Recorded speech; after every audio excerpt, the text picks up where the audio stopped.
Good morning. On behalf of Attorney Karen Jimeno, this is Gerg Cahiles. The ace in Comm sleeves today here at the forefront.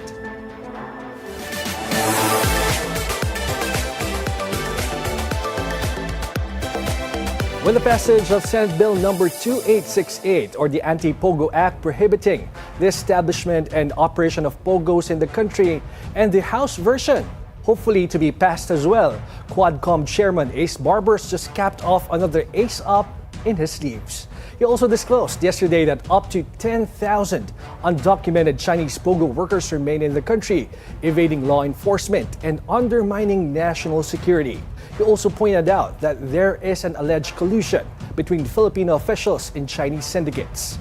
Hopefully, with just a signature of the president away from becoming a law, will the Anti-POGO Act pave way for the total eradication of the POGOs and its remnant activities and personalities in our country? With us this morning at the BNC studio is a chairperson of the House Comm, Congressman Barbers. Good morning, sir. Good morning, Gerg, and thank you for having me. Magandang umaga po sa ating mga kababayan. Sir, first question. Para sa hindi lang nakakaalam, paano ba nakapasok itong POGO sa ating bansa? Actually, yan ang isang malaking issue, no, na tinalakay nitong Quadcom. No? In fact, when we started the hearing and asked the agencies concerned, we asked them, ano ba yung reason why they came here, no? And what are the travel documents that they have, no, when they entered the Philippines, no? And the majority of those Chinese POGO employees came into the country using a tourist visa. Yes. No? And we all know that tourist visa is limited, no? And I think, if I'm not mistaken, 6 months to about a year. What happened was they've been employed by certain POGO hubs, no? And apparently they were given an AEP, or Alien Employment Permit, which allowed them to work in these POGO hubs. But after the president issued the executive order banning all these POGO operations, and in the advent of a bill that was filed in the lower house and in the upper house, these POGO hubs closed down. And when they closed down, the employees that they have actually run away. No, we don't actually know where they are now, and we were surprised because yesterday in the hearing, PAOK USEC Gilbert Cruz mentioned that pakalat-kalat itong mga ito.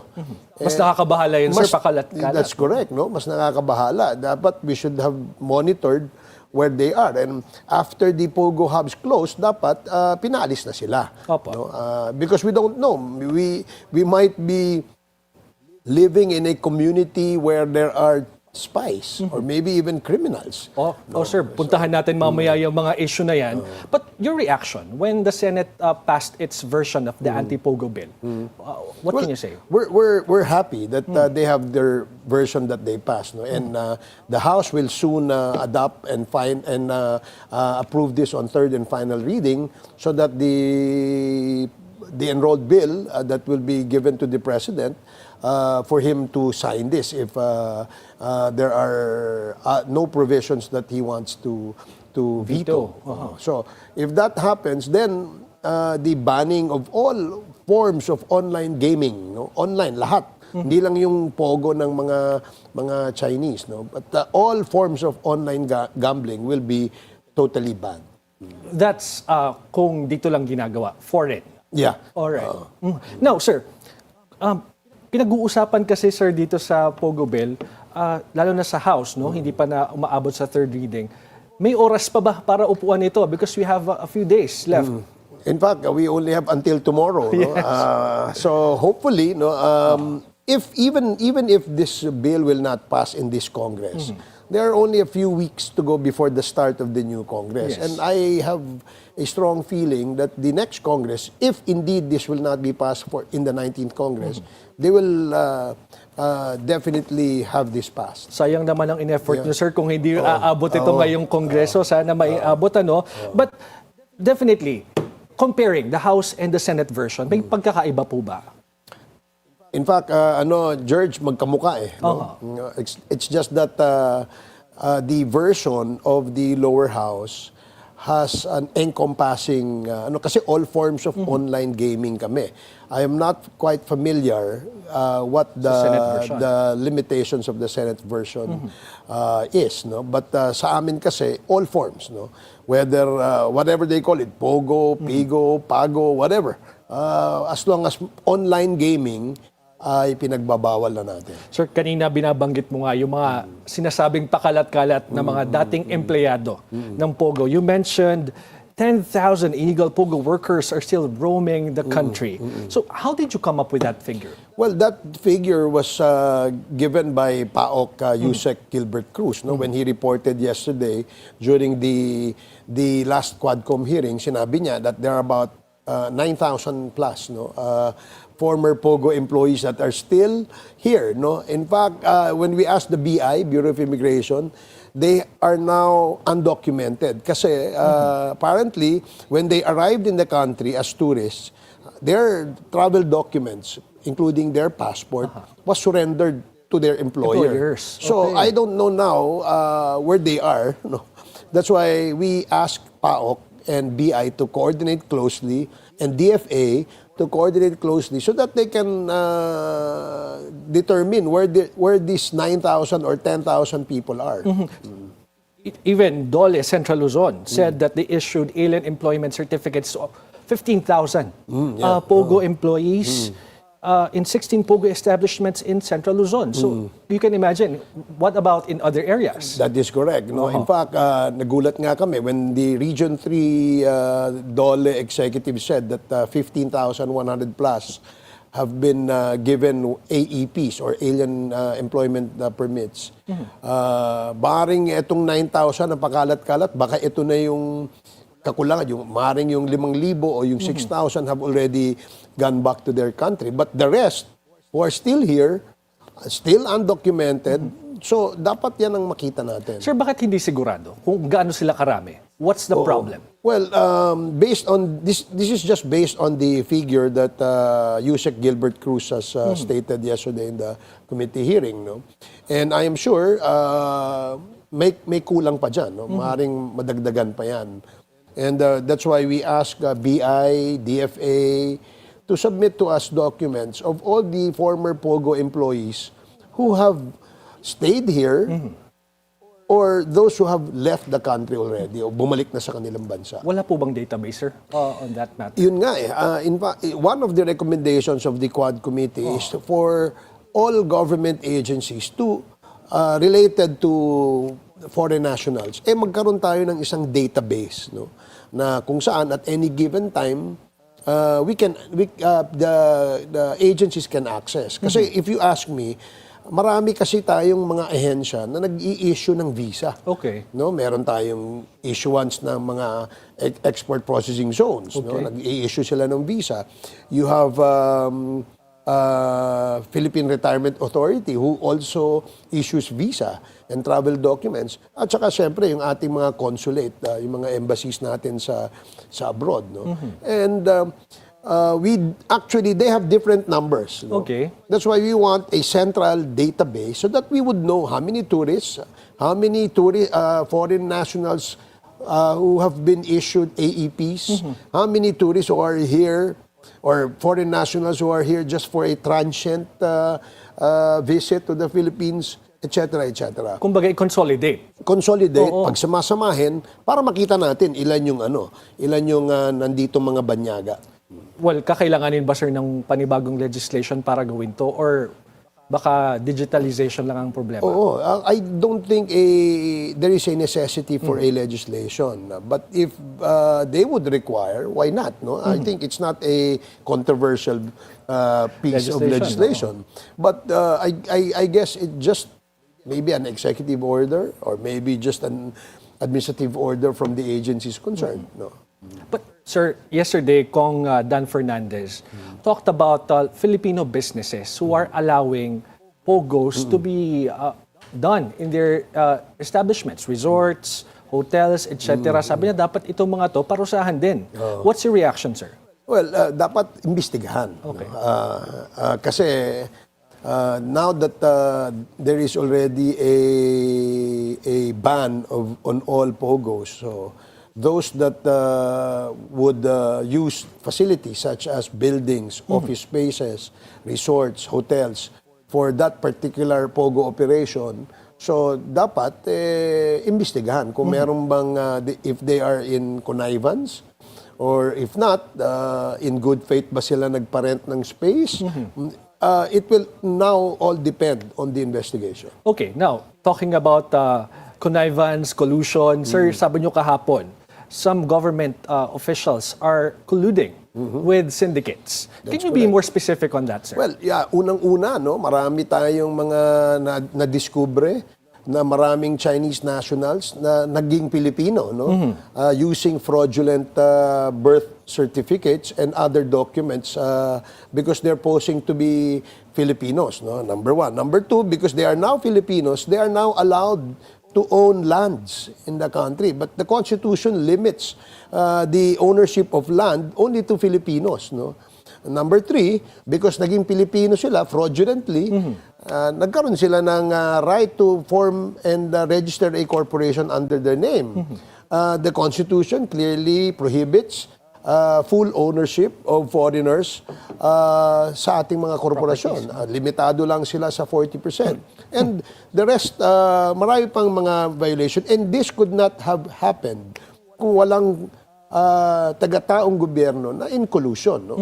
Unang-una, dun sa, paano ba sila nakakuha ng fraudulent birth certificates? Di ba? Yes. Under the law, maraming requirements para ka makakuha. Yung nga Pilipino nga, ang tagal kumuha ng birth certificate. Bakit itong mga foreign-looking who does not even speak Tagalog suddenly becomes Filipinos? No? We're not, marami namang paraan na legal. No? Na kung gusto nila maging Pilipino, pwede silang man-naturalize. No? Or in some other legal means, no? Pero by giving them fraudulent documents, there's something wrong. And I strongly believe na this will not happen kung walang connivance in exchange for something, maybe in exchange for money, or kung hindi in exchange for money, kasabwat sa mga kalokohan. Kung Ace, which agencies should be investigated further in relation to what you are saying? Well, yung mga civil register natin sa buong Pilipinas, dapat tingnan natin yun. Tingnan natin, how many Chinese who have applied for a late registration of birth? Kasi ang tendency nila is late registration. Kapag late registration, dapat magpakita ka ng dokumento. Yes. At humarap ka sa civil register. Diba? Mag-apply ka, kumuha ka ng submit mo yung... Kasi marami tayong mga kababayan na hindi talaga nakakuha ng birth certificate, lalo na yung mga pinanganak sa outskirts, no? Yes, Let's say, sa mga malalayong lugar. Pero karamihan ng mga Chinese nationals na kumukuha ng Filipino citizenship, kung makikita mo, yung kanilang justification, nakalagay doon sa kanilang dokumento, sila ay pinanganak via a kumadrona, no? Number one. Number two, pinanganak sa malayong barangay o sa malayong lugar sa isang munisipyo.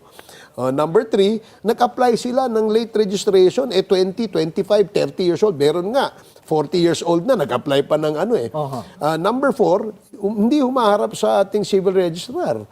Dapat meron dalawang disinterested party that will attest na talagang pinanganak yan sa Pilipinas, kaya Pilipino yan.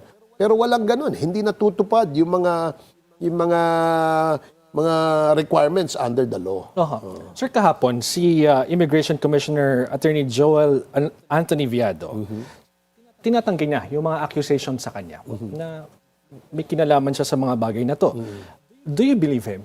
Well, kasi base dun sa report that was submitted to us on that particular issue where 39, if I'm not mistaken, or 29 Chinese nationals na allegedly pinakawalan, dun sa report, complete yung kanilang documentations. So they have AEPs, Alien Employment Permits. They are employed by the local company here, yung dito. They have their passports with them. So mukhang everything is regular. So I cannot honestly say kung anong nangyari o meron bang something na illegal dyan. But hearing those things, tingin mo ba talagang ino-operate si Immigration Commissioner Viado? Well, from let me put it this way, from the surface, no? From the surface, mukhang maaaring may naninira. Kasi kung na-present naman lahat ng document proving that yung allegations ng 39 Chinese are illegal and etc. Meron naman palang dokumento, di mukhang may nag-ooperate. No? Pero sir, as the head of the Bureau of Immigration, hindi ba merong parang pananagutan din siya kung may sakaling maling nangyari dito? Oh yes, malaking kanyang pananagutan kung totoo yung aligasyon. No? At kung totoong itong 39 Chinese nationals na napakawalan, hindi man lang naimbestigahan at hindi daw kinulong, base dun sa report, I'm just relying on what report we read. No? May malaking pananagutan siya. No? Opo. Pero sinabi naman niya na ready siyang i-expose kung sino nang black ops sa kanya. Mas maganda, no? Mas maganda kasi kami naman sa Congress, they have their own way in the Bureau of Immigration to determine kung ano yung kanilang manner of disciplining their employees or whoever, no? Kasi hindi naman kami dapat makialam dyan. Although, if there are allegations of anomalies, malfeasance, misfeasance in the conduct of their performance as head, no? Yes. Meron pananagutan yan under the law. Sir, sa isang article, na-quote kayo, sinabi niyo na, we help them rape us. What do you mean by that? Well, okay, yun nga ang sinasabi ko because I am of the opinion that these Chinese syndicates would not have been lording it over in the country kung wala itong kakutsaba ng mga Pilipino. Unang-una, hindi naman magkakalakas ng loob ang isang banyaga na maghari-hari, gumawa ng sindikato rito kung wala yung kausap dito. No? And most likely, no, Pilipino ang mga kausap nito, maaaring sindikato rin o hindi kaya ay taong gobyerno. And that is our point in saying that. No? Bakit itong mga Pilipino, in exchange for perhaps maybe some financial consideration, allowed the proliferation of these syndicates. No? At more than that, no, they allowed yung pagdami nila na illegal. Yung they turn a blind eye on the illegal activities of these Chinese Kaya nga nakakalungkot bakit ang ating mga kababayan na mga Pilipino pa ang naging daan para sila ay makapasok dito. Hanggang saan dapat umabot yung pananagutan na yan, sir? Because, of course, alam naman natin na in the past administrations, magkakaiba sila ng policy pagdating sa pagpasok ng mga mga Chinese nationals working for Pogos. Hanggang saan? Well, ako tingin ko kasi nakapasok sila dito in the guise of doing business. No? Pinakita nila sa atin at sila daw ay mag-e-employ na napakaraming Pilipino, magbibigay ng revenue sa ating gobyerno at the time when the country needed funds for social services and for infrastructure. So, naniwala tayo until later on, no, nakapasok sila, nakita natin na marami palang kalokohan na kadikit nitong pagpasok nila. No? When Pogo started in the country. You know, in 2017, I delivered a privilege speech in Congress. Sinabi ko na hindi pa nag-uumpisa yung Pogo na yan. Sinabi ko, ito ay paraan para sa mga sindikato sa illegal drugs na i-launder yung kanilang pera. At nakita nila sa Pilipinas yan. I have been talking about my stand against Pogo since the start of the 18th Congress. Yung 17th Congress. 17th Congress. But anyway, sir, speaking of laundering, yesterday, Senator Risa Ontiveros was quoted during her speech. No? Sabi niya, Li Duangwang, whose application for citizenship was recently vetoed by the president, is connected to Nine Dynasty, where the ransom money was channeled to by the family of kidnapped and murdered victim Anson Ke. Lumabas ba yun sa investigation niyo rin, sir? No, hindi namin, honestly, hindi namin na talakay, hindi namin na tackle yung issue on kidnap for ransom. But one of the crimes that have been apparent in the proliferation of all these Pogo hubs is yung kidnap for ransom. No, kidnap for ransom, money laundering, human trafficking, prostitution, illegal drugs, lahat yan ay nakadikit doon sa illegal Pogo hubs. Kaya nga nakakalungkot, no? Na dumami at dumami itong mga ito nung panahon na napayagan natin silang pumasok. And yung nabanggit din ni Senator Risa, yung stash of money na nakuha sa Cebu was also linked to this particular Pogo hub, Nine Dynasty, sir. That's correct, no? And in addition to that, there are two personalities who have been prominent in the establishment of Pogo hubs in the Philippines since 2017. Dalawang convicted money launderers in Singapore. No, nakapasok sila rito. Obviously, kung sa Singapore, nag-money launder yung mga yan, di mas malaki ang nilo-launder niyan dito. Well, anyway, Kong Ace, kayo ay gagraduate na sa Kongreso, ano po. But, of course, meron pa ring panawagan to continue investigating these things. May nabanggit kayo, Quadcom 2.0. Yeah, ano bang correct. ibig sabihin yan? Okay. Because marami pa sanang tatalakayin ang Quadcom and because of lack of material time, nakita natin na meron pa ring necessity siguro na ipagpatuloy nang sa ganun maipalabas ang katotohanan at hanapin yung accountability ng mga tao, ng mga taong gobyerno. And we will encourage, no, in that committee report that we will submit, we will encourage in the next Congress na sana bigyan ng pansin pa rin, no, na magkaroon ng continuity itong mga investigations na naumpisahan ng Quad Committee. Napag-usapan nyo na ba yan amongst yourselves sa mga maiiwan at least? Well, kasi ako wala na dyan sa Congress.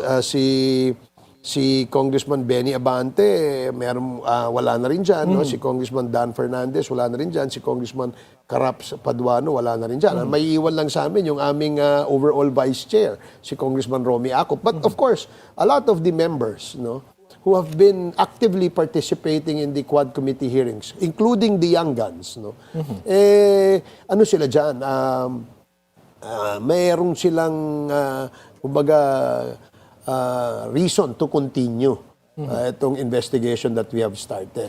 Kumbaga binabanggit nyo na tip of the iceberg pa lang yung nakikita natin ngayon. Oh yeah, oo. Kasi marami pa at mas malalim pa sanang investigasyon na mas mahabang oras at panahon ang dapat i-google dyan. Kung hihingan kayo ng payo ng Quadcom 2.0, ano-ano pa yung mga particular things na dapat nilang tingnan at busisiin pa next Congress? Well, marami pa, no, sa usapin ng droga. Bakit ba continuous, no, ang pagdating ng droga sa ating bansa, no?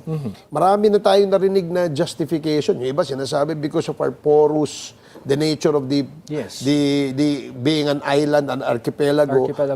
Masyado raw porous yung ating mga borders, no? Kaya madali daw, And manifestation of that is yung mga lumulutang na mga shabu ngayon, no? Yes, recently. In Zambales, in Pangasinan, and other parts of the country, no? Maaaring ang modus ngayon ng sindikato ay ihulog yan sa dagat, pero may contact pa rin yan. Di ba? Ang contact pa rin yan ay Pilipino. So dapat tingnan natin yung mabuti at kasuhan ang dapat kasuhan. Ikulong ang dapat ikulong kapag napatunayan na sila ay may pagkakasala. Pangalawa, no? Siguro it's high time that we really have to be very, very strict, no? Kapag ikaw ay taong gobyerno, ikaw ay isang civil servant or public servant for that, at that point, no? Dapat siguro, mas mataas yung antas ng iyong responsibilidad, mas mataas yung antas ng iyong trabaho. At kapag ikay nagkamali, mas mataas din ang parusa na dapat ipataw sa'yo, no? I don't know how to go about that. Maybe some brilliant minds in Congress, in the next Congress, will be able to propose something, no? Marami pang dapat ipagpatuloy. But sir, syempre, yung Quadcom, marami siyang natanggap na criticisms dahil sa mga hearings na ginawa nyo in the past months or Marami. years. As in, talagang it was raining, kumbaga, critics. No? Maraming masyadong kritisismo. There are several, almost every day, there are bashers. No? But, we took it as a challenge. Sabi naman namin, kasama ito sa ano. Wala namang pagiging politiko na hindi ka na kinikriticize because you cannot please everybody, no? And we accept the fact that in the advent of this new technology, it became easier for the bashers or to critics, no, to really criticize someone, whether you're in public service or in private sector. Mas madali ngayon because of social media. Yun nga lang, we have to always remind them na meron pong limitation. Yes. No? Kasi kaya nga meron tayo mga batas, no, that limits the right to express your opinion, the right to freedom of speech, hindi po yan absolute. May limitasyon din po yan. In fact, even life. Kasi kapag ang gobyerno ay nagpasa ng batas na death penalty sa certain crimes, so yung right to life, nai-excuse dyan o nawawala dyan. But kayo ba, sir, nagbabasa pa ba kayo ng mga comments sa social media? Hindi na ako nagbabasa, sa dami. Masyado marami, kaya hindi ko na binabasa. Alright, anyway, we will pause for a short break. At the forefront, we'll be right back after a few minutes.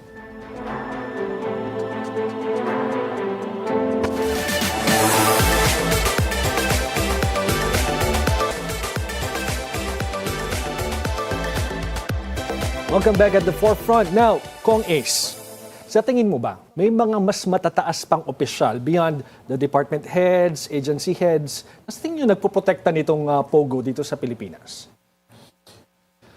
Ngayon, meron yan, no? Sigurado ako. Hindi naman magkakaroon ng lakas ng loob na dumami at dumating yan dito at mamayagpag yan sa Pilipinas without someone backing them up, no? So, this could either be someone in government or some maybe high official in the country. Inabot ba yun ng investigation nyo, sir? Meron. In fact, nakita nga namin na yung, if you recall, we asked former spokesman Harry Roque no, sa mga proof na siya ay walang kinalaman dito sa Porac Pogo Hub, Yes. no, na kung saan maraming illegal na activities na nangyari. And there seems to be a document that says that he is the legal counsel or he's the lawyer for this company. So naniniwala ka, sir, up to this point na si Attorney Harry Roque is really or was really involved in the POGO we operations? gave him the opportunity to clear his name. Kaya nga himingi kami ng mga dokumento which he voluntarily said he will submit to the committee. But after that particular hearing, when he mentioned that he will submit all these documents, hindi na siya humarap ulit. So kaya nga ang tanong namin, how then can we say that you are not involved in this illegal Pogo Hub kung wala naman kaming pinangahawakan? Kaya nga, yun ang panawagan namin sa kanya. But, he had the different track that he took. He went out. He started using social media, bashing us almost every day. And then now, seeking asylum in the Hague. Political persecution daw. Political persecution. I don't know if you can call that a political persecution. Sabi ko nga, how can you be politically persecuted? Only those important political figures are the ones being persecuted. So, short of saying, you're not an important political figure in the country. Anyway, sir, itong after ng maglabas ng Malacanang nga, banning all types of POGO in the country, ano masasabi nyo sa naging aksyon ng Bureau of Immigration, ng Department of Justice, at ng iba pang agencies in relation to this crackdown? Well, nagkaroon ng raids, no? Ang NBI, PAOK, TF, PNP. So, talagang may crackdown, no?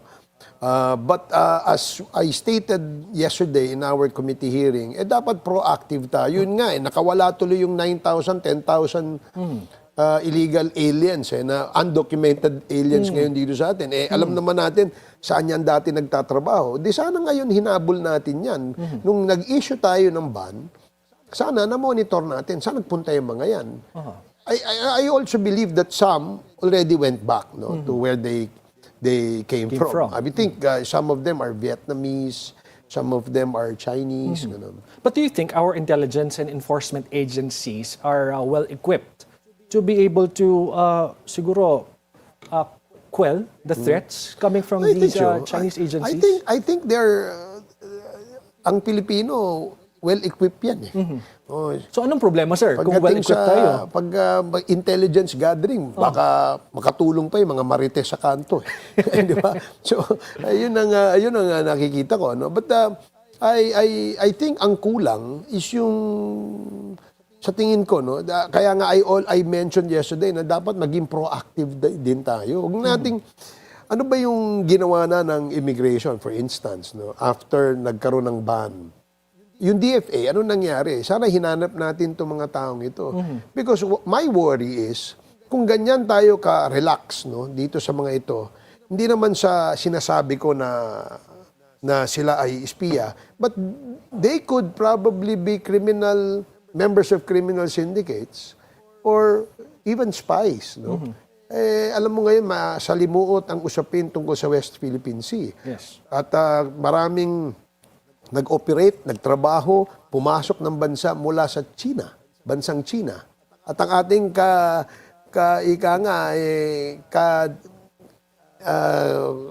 kadikdikan dyan sa West Philippine Sea ay ang bansang China. So, dapat siguro magkaroon tayo ng proactive role. Hindi naman tayo xenophobic, What we wanted are, kasi marami naman po tayong mga Chinese businessmen, or Filipino-Chinese businessmen who have relatives from China who come here for tourism, for any other purpose. Pero what we don't want are those criminal elements, Kagaya nga yung dalawang na convicted sa money laundering in Singapore. Yung Duan Ren Wu na allegedly the former police officer in China na na-kick out sa China at dito pumasok bilang head ng itong Porac, Pampanga Pogo Hub. Sir, balikan lang natin si Atty. Harry Roque. Kasi syempre ang kinaso sa kanya is human trafficking. So ibig sabihin ba nito is may kinalaman talaga siya dito sa mga employment certificates or documents? Well, apparently, siguro may basihan ang DOJ sa pag-file ng kaso sa kanya. Sa amin namang investigation, in fairness, ang nakita lang namin doon is a document that was presented to the committee by PAOK when they raided yung Porac Pogo Hub. Sinasabi doon sa dokumentong yon na parang legal counsel si Atty. Harry Roque dyan. And those several times that he went to PAGCOR, accompanying si Cassandra Ong, asking for the PAGCOR to issue the permit to operate. And that is based on the testimonies made before the committee when we had the hearing. Yun din ang sinabi ng PAGCOR. Mayroon bang patutunguhan kung if we further investigate Atty. Harry Roque on this matter, especially about his properties, etc., baka mamaya alam naman natin, kapag na-involved ka sa Pogo, maraming pera. That's correct. Kasi bilyong-bilyong pera ang umiikot dyan.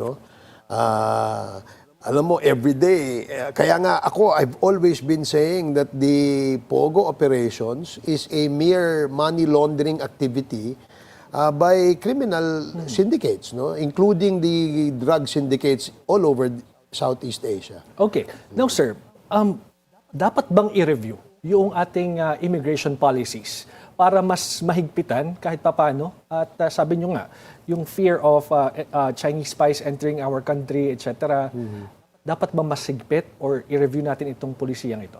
Well, maganda yung batas natin sa ang ating mga immigration laws. Siguro, pagpapatupad lamang ng istrikto. I'm sure if there will be other proposals in the future to to amend certain provisions of the Immigration Act, kinoconsider natin yung pagbabago ngayon sa ating sitwasyon. No? So, isa yan sa mga dapat tingnan. All right, sir. With everything that happened, no, in the past years, pag-investigate nyo sa Pogo, how will you give a general statement siguro on how we performed as a nation in cracking down Pogo? Well, ako, number one, no, I am glad that the country has actually put a stop, no, to the Pogo operations in the country, totally banning them. No? Because yung social cost, no, na nakaakibat dito sa illegal Pogo operations na ito, mas malaki vis-a-vis dun sa revenue na ibinibigay nila sa ating bansa. Ang pinagyayabang kasi nila na nag-hire sila ng daan-daang libong Pilipino. Pero sa base sa datos ng ating DOLE, wala pang 20,000 na Pilipino ang kanilang na-hire. Sabi rin nila na pinagyayabang din nila nung una, nung pumasok sila rito, more or less around 100 to 150 billion a year ang revenue na kanilang ibibigay sa ating bansa. Pero base naman sa datos na nakuha natin, sinasabi nga ng BIR, hindi pa nga bayad yung iba. So it's not even 20 billion peso a year ang kinita natin dyan. Sir, may mga komento na ayaw natin ng offshore gaming. Pero we allow gambling, online gambling mismo dito sa Pilipinas. What can you say about that? That's the reason why the Quad Committee recommended the passing of the anti-online gaming law, no? Meaning, all forms of online gaming dapat may ban. Kung meron mga gusto silang implement, because sabi nga, yung advent of technology, no? Meron ng there's a big market for those gamblers who wanted to do it online rather than physically be present doon sa casino area. No? May social cost din yan at dapat timbang-timbangin din natin. Kung meron man tayong papayagan, siguro hindi yung ganyan kalaking massive operation. Kasi you will be surprised. No? Yung isang Pogo Hub, bilyon ang kinikita niyan sa isang buwan. Di ba? So, kung ganun kalaki ang kinikita niyan, ang unang question na umakyat sa ating isipan, totoo bang sugal yun? O naguhugas lang ng pera yun? Diba? Number two, hindi naman natin nakakita kung ganun karami yung naglalaro. For the Pogo Hub to be able to earn that much revenue. Sabi nila, 20 billion, 30 billion a month. Paano, nakikita ba natin yan, nagsusugal? Diba? So, maraming katanungan. Kesa dun sa nakita nating advantage for hosting them. But the Anti-POGO bill, ano nang nangyari dyan, sir? I think it's still in the Committee on Games. No? I believe there was a strong argument in favor and against. So medyo hindi ko alam kung ano nang status ngayon dyan ng bill na yan. So definitely hindi na ito aabot ngayong Congress. But your wife, Bernadette Season Barbers, will be replacing you, sir, sa Kongreso. Will she continue what you started? Of course, definitely. No? What legislations that I pushed for 2 rounds of being a member of Congress, sana maituloy, no? At sana magpumasa, no? And I will I will help her shepherd all these bills until this proposed legislation will eventually become a law. All right. Anyway, sir, your thoughts on Deputy Speaker Duke Frasco yesterday, as he said that the House needs leadership that unifies and not the one that saw discord. But before you answer that, sir, at the forefront, we'll be right back after a few reminders.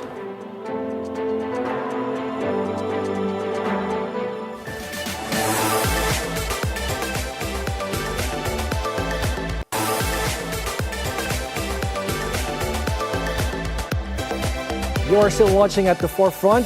Now, Kong Ace, your reaction to what Kong Duke yesterday mentioned, that the House needs leadership that unifies and not one that sows discord. What do you think? Well, I think that is his opinion. No? But I think the current speaker today,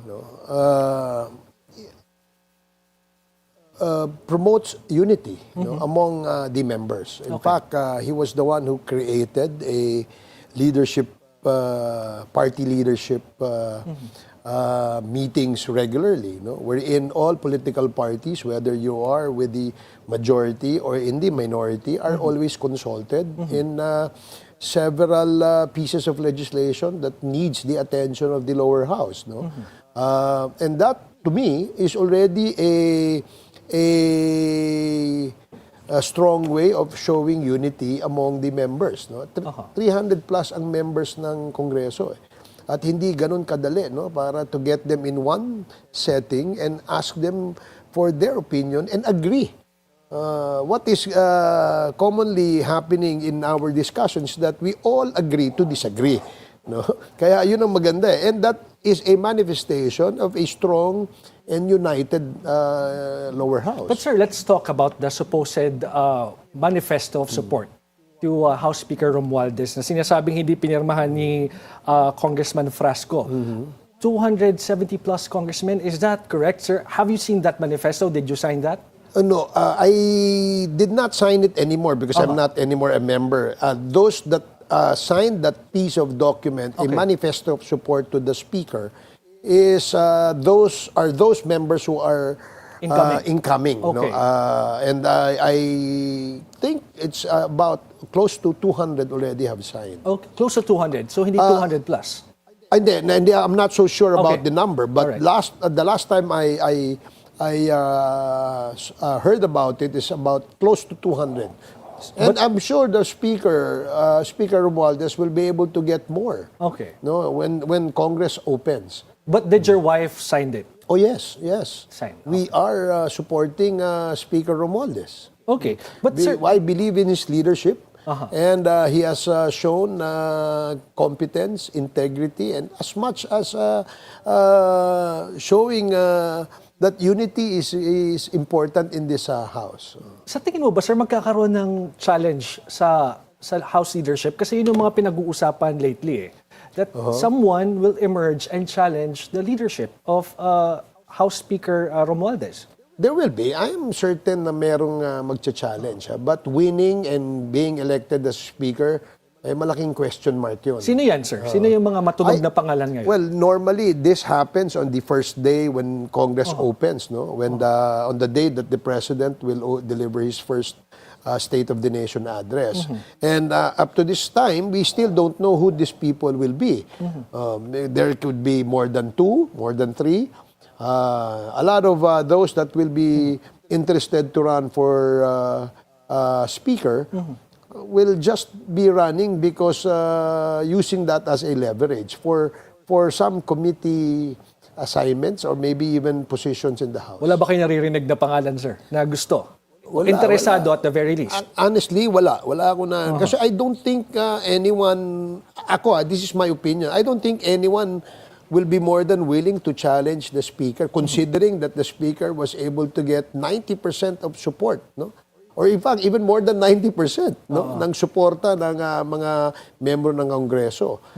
And I have no doubt that this will again, happen in the 20th Congress, wherein the current Speaker, Speaker Martin Romualdez, will still be the Speaker of the House. Kong Ace, let's talk about the impeachment of Vice President Sara Duterte. Naniniwala ba kayo na dinedelay ng Senado ito? Well, basing it on their statements, the members of the Senate's statements, wala naman ako nakitang reason for them to delay it. In fact, they all admitted that it is their constitutional mandate to proceed with the impeachment and convene as an impeachment court after the articles of impeachment has been transmitted to the Senate. So alam nila yun And although there are probably a few na hindi siguro ganun ang paniwala, but majority of the members of the Senate, especially mga tatagal na dyan, and alam nila na it is a constitutional duty because no less than the Constitution commands them to do so. To do so. Oo. But anyway, sir, kahapon kasi nanumpa na si Senate President Jesus Escudero as the presiding officer of the impeachment court. Pero nilinaw kasi ni Senator Joel Villanueva that the impeachment court has been constituted but not convened yet. So ano bang opinion mo dyan? Well, unang-una, why did you take your oath if you have no plans to convene it? Di ba? The reason why you took your oath is because you will be the presiding officer of the impeachment court. Di ba? So, ibig sabihin, because the Senate President already took his oath, there is already the intention to convene the court. No? After complying with the oath that will be taken by the other senator judges. Pero naniniwala ka, sir, na itutuloy nila to kasi today, supposedly, ang schedule ng panunumpa naman ng senator judges. And tomorrow, June 11, ay i-convene na yung Senate as an impeachment court. Well, do you think it will proceed? I think so, because the Senate President made that very, very clear, no? That he will convene this impeachment court on June 11. No? That is tomorrow. Okay. So, nag-umpisa na nga because he already took his oath, meaning it is already an indication that they will start. Okay. But sir, quickly, kahapon sinabi po din ni Senate President Escudero na inupuan din naman ito ng Kongreso. Ang tagal aksyonan, kaya nangyayari ang lahat ng to. Ngayon sila ang minamadali. What's your reaction? Well, my reaction there is that kanya-kanya kasing opinion on the issue. No?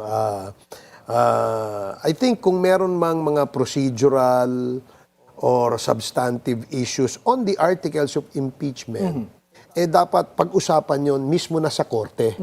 No? Doon na sa impeachment court. Kasi nangyari na no? The fact remains that the complaint, the articles of impeachment has already been transmitted to the Senate. It was received officially by the Secretary General of the Senate. Then therefore, the next thing that should happen is to follow what the Constitution says, that the trial shall proceed Forthwith. Oh. But sir, well, pinag-uusapan, apart from that, as kakayanin bang itawid talaga from 19th Congress to 20th Congress na sitting as impeachment court? Kasi baka magkaroon pa mga legal impediments dito. I'm sure maraming mga questions sa legal. I'm not a lawyer, but Yes. ako, I am of the opinion that pwedeng maitawid yan. No? Pwedeng maitawid yan. Bakit? Kasi hindi naman yan kagaya ng legislative function ng Senado o ng Kongreso na nahihinto o tumitigil kapag ka nag-adjourn sine die ang Kongreso. No? In this case, ibang assignment ito, ibang task ito. This is a constitutional mandate na dapat tapusin, i-trial, at magkaroon ng desisyon. No? Just like a National Board of Canvassers, no? Kapag ka nako-convene ito, kahit nag-adjourn sine die ang Kongreso, patuloy pa rin until until the Board of Canvassers has concluded its function. Ganon din naman ito until a judgment is rendered, whether dismissal or conviction. So I think, I am of the opinion na tuloy-tuloy ito. Sir, maraming nagsasabi, ang mga Duterte ba ay may kinalaman sa mga Pogo? Well, we cannot categorically say that. But remember, dumating ang mga Pogo na yan nung 2017, no? Up to the hanggang 2022 yata ito, no? So, because there was an executive order issued by the former president, ito yung EO13, no? Wherein yung operations ng online gaming ay sa labas na nung mga economic zones. Kasi there is a law, an existing law, na dapat nasa loob lang ng economic zone niya. Kagaya nga yung sa Cagayan Export Processing Zone. No? Doon lang una, limitado itong operation ng online gaming. Yes. But because of that EO13, which effectively, but questionably, amended the provisions of that law creating the Cagayan Export Processing Zone, merong malaking question mark. At ito naman ay ang pinatupad ng PAGCOR noon. No? So, kaya nga maraming masalimuot na nakadikit dyan sa usapin ng Pogo. Oh, but anyway, sir, I'm sure maraming sumusuporta sa inyo at marami rin kayong bashers, kagaya na nabanggit nyo. What's your message to them, sir, as you end your term sa Congress? Well, I cannot stop them from criticizing me or bashing me all day. They can do that all they want, no? Basta alam lang nila kung ano yung limitasyon, no? Kasi kapag ikay nakapanirang puri na at ang inyong kritisismo ay hindi na related sa trabaho mo, meron tayong batas, no, na nagbabawal niyan, na hindi ka pwede makapanirang puri, no? Ngayon, if you will criticize me on my performance as a legislator, as my performance as a public servant, then by all means you can do that. Magsawa ka hanggang gusto mo, ika nga. But you have to be careful and cautious about what you say online. Kasi meron tayong batas, yung Cybercrime Prevention Act, no? And of course, doon naman sa ating mga mambabatas ngayon, whether in the lower house and in the Senate, no, siguro panahon ngayon para pag-isipan natin ano bang magandang gawin natin bilang mambabatas para sa ating bansa, para sa mga susunod na mga henerasyon. Tingnan natin yun. At huwag nating kakalimutan na tayo ay mga Pilipino. Huwag nating ibenta ang kaluluwa natin sa hindi Pilipino. On that note, thank you very much po, Congressman Ace Barbers, for joining us this morning. Allegation raised by Congressman Ace Barbers point to a disturbing web of Chinese syndicates possibly colluding with some government officials. He voiced his frustration over the slow responses from authorities and their risks these threats pose to national security. Just like his position on the intensifying impeachment process debate, Congressman Barbers asserts that accountability must prevail over silence. Be timely informed, be insightful of the news, always stay at the forefront. Join us again tomorrow for the insights on issues that matter. On behalf of Attorney Karen Jimeno, this is Gerg Cahiles. Thank you for spending your hour with us.